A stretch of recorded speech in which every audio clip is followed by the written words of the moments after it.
Good afternoon, everyone. I'm doing my weekly robotics update for Lincoln's Vex program.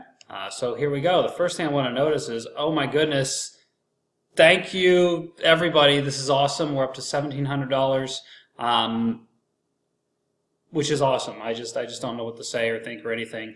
And again, just some of the things that this is good. Well, this money is mostly going toward the purchase of more materials. There are two levels of robots. There are the robots we use in class and the robots we're going to use in the club.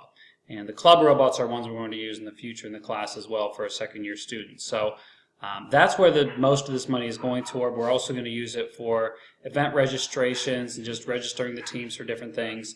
That all takes money, and it's not just going to come out of anywhere, and I don't want to have fees attached to the club necessarily in order for students to participate. So just getting the donations has been very awesome and easy for me. It's like just makes me feel great about doing all that we're doing here. So just a couple additional things I added to the document. I put it in bold, and then as I go through next week, I'll just bold the things that I changed as well, so I can kind of skip to and not take too much time here. So the robotics club is the main thing I've been working on this week. I called a number of parents this weekend. I'm kind of calling you out of the blue and telling you I'm changing the time of the club, and a couple people were confused, but most parents were pretty much on board with it. It's the time that they wanted anyway. They checked it off in the form, so I'm hoping that that works out. I need to just split the club in two, mostly because of that idea of the materials. You know, if I really bought a new robot for every single team of 4 in the after-school club, that would have been an extra few $1,000s. But I would prefer right now for the teams to be big anyway, because you know, just that level of experience isn't there. These are more complicated machines than the ones that we're using in class, and so getting 8 brains on a robot instead of just 4 is actually ideal. So I'm going to split the teams. 4 kids on the team will meet in the robot in the morning, 4 kids will meet in the afternoon. Now, a couple of parents have expressed to me that there might be a morning or an afternoon that doesn't work. That would be easy to switch because they'll just meet with the rest of their team there. As of right now, the club is closed. We've kind of maxed out on the number of kids I can put on material. As far as the future goes, I can't guarantee anything about next year.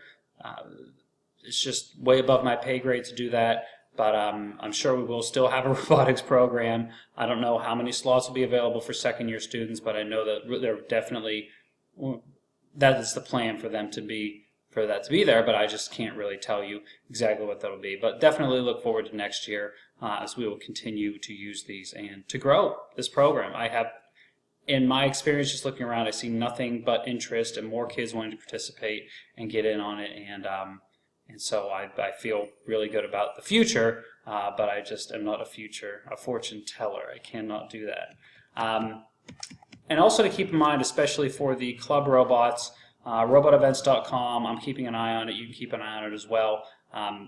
The EDR robots, we're going to get them in less than 2 weeks. They won't be here for Monday. They might be here for next Monday.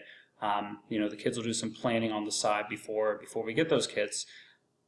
But where our district event is going to be in early December, and they might need a little bit more time to really polish those machines. So we're definitely going to look at a few more events we could go to on there for the EDR or for the IQ robots. You know, if your child's team doesn't qualify through our district to go to states, they can go to other tournaments as well. We have the Leesburg ones. That will be the closest one, and that's actually before our event coming up there. So there are, you know, if your child is very competitive and they want to do extra competitions, and we can even hold our own competition at Lincoln, those are things that we can do. So that's cool. We have a lot of options along those lines. And I think that is about it. That's been my main thing, trying to put the robotics club together this week, trying to get everything solid on that, and just thinking about the future as well. So if you have any questions, please let me know. You can email at my school board email address, or you can just comment on this video. I get little messages for that, or whatever. Send a note with your child to school. It doesn't matter how you want to do it. I can get it any of those ways. Of course, you can access this document. I'll have this link right here below the video. This is what YouTubers do, right? So, so you can just go and look at this, and you can see, click through on all these links and see the dates and whatnot. So, thank you very much for watching. This is This Week in Robotics with David Sankey, robotics teacher extraordinaire. I'm going to stop.